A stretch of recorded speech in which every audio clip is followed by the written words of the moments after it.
पाठ 7 रेलगाड़ी का इतिहास। आज हम रेलगाड़ी के इतने अभ्यस्त हो चुके हैं कि उसके बिना जीवन की कल्पना करना असंभव है। आज हम अपनी अधिकांश यात्राएं रेलगाड़ी से ही करते हैं। वायुयानों द्वारा यात्राएं करने वाले लोग तो गिने चुने ही हैं। रेलगाड़ियों द्वारा छोटा बड़ा सभी प्रकार का सामान ढोया जाता है। रेलगाड़ियों के चलने से पहले मोटर वाहनों की संख्या भी न के बराबर ही थी। लोग हजारों वर्षों से घोड़ा गाड़ियों और नावों में यात्राएं करते थे। इन साधनों द्वारा यात्राएं करने में बहुत समय लगता था। स्वभावतः जीवन की गति धीमी थी। रेलों के चलने से मानव जीवन की गति में 10 गुनी तीव्रता उत्पन्न हुई थी। लोग तीव्र गति से एक दूसरे के निकट आए तथा वस्तुएं भी तेजी से एक से अन्य स्थानों पर ले जाने लगी। इस तीव्रता के परिणाम स्वरूप ही विश्व में महान औद्योगिक क्रांति हुई, जिसका उपयोग आज संपूर्ण मानवता कर रही है। रेल के निर्माण एवं प्रगति का इतिहास वास्तव में अत्यंत रोचक है।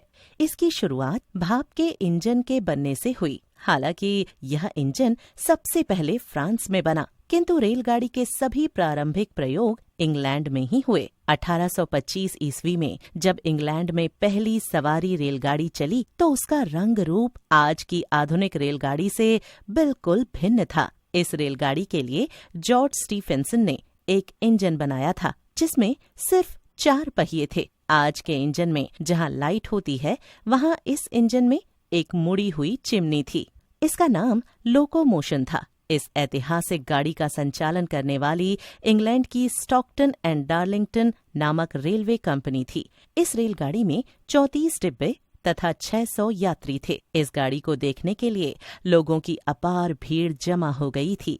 इस गाड़ी के 12 डिब्बों में कोयला एवं आटा लदा था। यात्रियों के लिए 21 डिब्बे थे जिसमें लकड़ी की सीटें लगी थीं। जॉर्ज स्टीफेंसन खुद इंजन चलाने के लिए बैठे थे। जैसे ही गाड़ी चली, लोगों की भीड़ किसी अनजाने डर से पीछे की ओर खिसकने लगी और जब इस रेलगाड़ी ने रफ्तार पकड़ी तो देखने वालों ने आश्चर्य से दांतों तले उंगलियां दबा लीं। बाद में समाचार पत्रों में छपा कि यह विशाल गाड़ी कहीं कहीं 12 मील प्रति घंटे की चाल से चली। उस समय तक मोटर गाड़ी तथा हवाई जहाज जैसी कोई स्वचालित चीज नहीं बनी थी। लोग आने जाने के लिए घोड़ों के ही भरोसे थे। रेलगाड़ी को देखकर उनको सबसे अधिक आश्चर्य इस बात का हुआ कि घोड़ों के बिना यह गाड़ी कैसे चल रही है। किंतु यह लोहे का घोड़ा ऐसा था जिसमें 500 घोड़ों के बराबर शक्ति थी। प्रारंभिक भाप के इंजन रेलगाड़ी के काम के न थे। सबसे पहले थॉमस न्यूकॉमन ने एक भाप का इंजन बनाया। यह खदानों से पानी उलीचने के काम आता था। 1769 ईस्वी में जेम्स वॉट ने इस इंजन में कई उपयोगी सुधार किए और फिर खदानों में वॉट के इस इंजन को काम में लिया जाने लगा। सबसे पहले न्यूटन ने यह सुझाव दिया था कि भाप से स्वयं चलने वाले इंजन बनाए जाने चाहिए। ऐसा इंजन सबसे पहले फ्रांस में बना। 1769 में निकोलस जोसेफ क्यूनो ने इसका आविष्कार किया। इस इंजन में एक पहिया आगे और 2 पीछे थे। सबसे आगे एक बड़ा बॉयलर लगा था। अनेक लोगों ने इस इंजन के चलने की खबर पर भरोसा नहीं किया। एक दिन प्रदर्शनी के लिए निकोलस इसे सड़क पर लाया, क्योंकि यह पटरी पर नहीं चलता था। निकोलस तथा उसके कई दोस्त इस इंजन पर चढ़ गए। भाप छूटने लगी और इंजन धड़धड़ाता हुआ आगे बढ़ने लगा। जब इस इंजन ने 9 किलोमीटर की रफ्तार पकड़ी तो पेरिस के दर्शक उछल उछल कर खुशी से चिल्लाने लगे। शायद यह देखकर निकोलस और अधिक उमंग में आ गया। उसने इंजन को और अधिक तेज चलाने का प्रयत्न किया, परंतु इंजन उलट गया। इस दुर्घटना का प्रभाव अच्छा नहीं पड़ा। लोग भयभीत। सरकार ने ऐसे खतरनाक खिलौने वाले आविष्कारक को पकड़कर जेल में डाल दिया तथा इस आविष्कार पर ताला लगा दिया गया। कुछ समय बाद निकोलस जेल से रिहा हो गया, परंतु उसने इस इंजन पर और काम नहीं किया। उसी दौरान इंग्लिश चैनल के उस पार एक चतुर अंग्रेज लड़का ऐसा ही इंजन बनाने में जुटा था। यह आज तक किसी को पता नहीं है कि विलियम मर्डोक नामक इस लड़के को निकोलस के इंजन के विषय में ज्ञान था या नहीं। यह जेम्स वॉट के कारखाने में काम करता था। वह अपने खाली समय में भाप का इंजन बनाने में लगा रहता था। 1782 से 86 में उसने एक छोटा सा इंजन बनाने में सफलता प्राप्त की। उसका यह इंजन उसके कमरे में अपने आप दौड़ा करता था। एक शाम उसने इस इंजन को एक सूनी गली में दौड़ाया। जब एक आदमी ने देखा कि कोई जीव चिंगारी और धुआं छोड़ते हुए भागा जा रहा है तो उसके होश उड़ गए। किंतु जेम्स वॉट ने विलियम से कहा कि तुम ऐसे ही समय बर्बाद करते रहे तो मैं तुम्हें नौकरी से निकाल दूंगा। इसीलिए उसने फिर आगे अपने इंजन पर काम नहीं किया। परंतु विलियम के एक मित्र ने उसके परिश्रम को बेकार नहीं जाने दिया। रिचर्ड ट्रेविथिक ने उस इंजन के आधार पर एक बड़ा इंजन बनाया। 1804 में एक दिन रिचर्ड ने अपने इंजन को चलाया।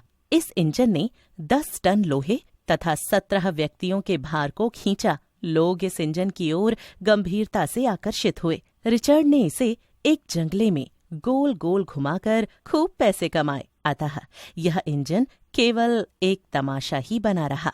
इसके कुछ समय बाद इंग्लैंड के ही जॉन ब्लैकिंसॉप ने एक नया इंजन बनाया। इसमें मुरे नाम के इंजीनियर ने भी मदद की थी। ब्लैकिंसॉप ने इस बात का पूरा ध्यान दिया कि इंजन पटरी से नीचे न उतरे। उसने अपने रैक इंजन के नीचे एक दांतेदार पहिया लगाया था जो पटरियों पर अटक अटक कर चलता था।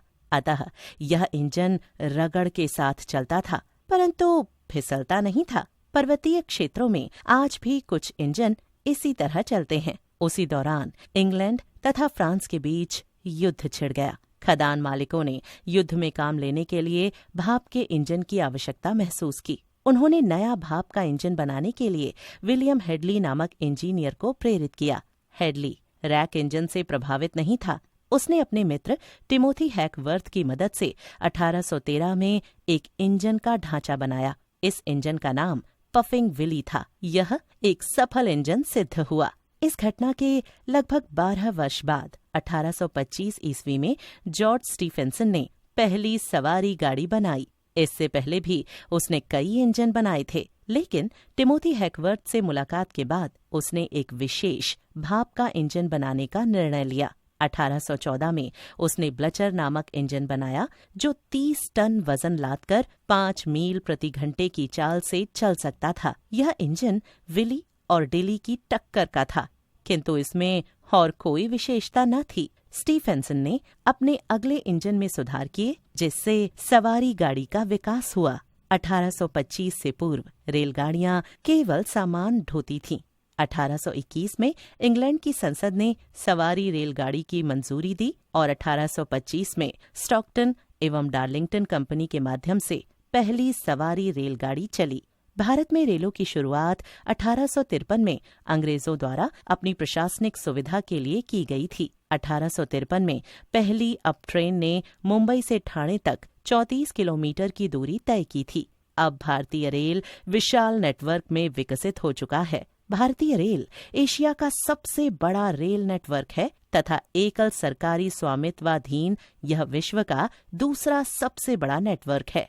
यह 160 वर्षों से भी अधिक समय तक भारत के परिवहन क्षेत्रों का मुख्य संघटक रहा है। यह विश्व का सबसे बड़ा नियोक्ता है। अर्थव्यवस्था में अंतर्देशीय परिवहन का रेल मुख्य माध्यम है। यह बड़ी मात्रा में वस्तुओं को लाने ले जाने तथा लंबी दूरी की यात्रा के लिए अत्यंत उपयुक्त है। यह देश की जीवन धारा है और इसका सामाजिक आर्थिक विकास के लिए महत्वपूर्ण स्थान है। भारतीय रेल के 2 मुख्य खंड हैं, भाड़ा या माल वाहन और सवारी। भाड़ा खंड 2/3 राजस्व जुटाता है, जबकि शेष सवारी यातायात से आता है।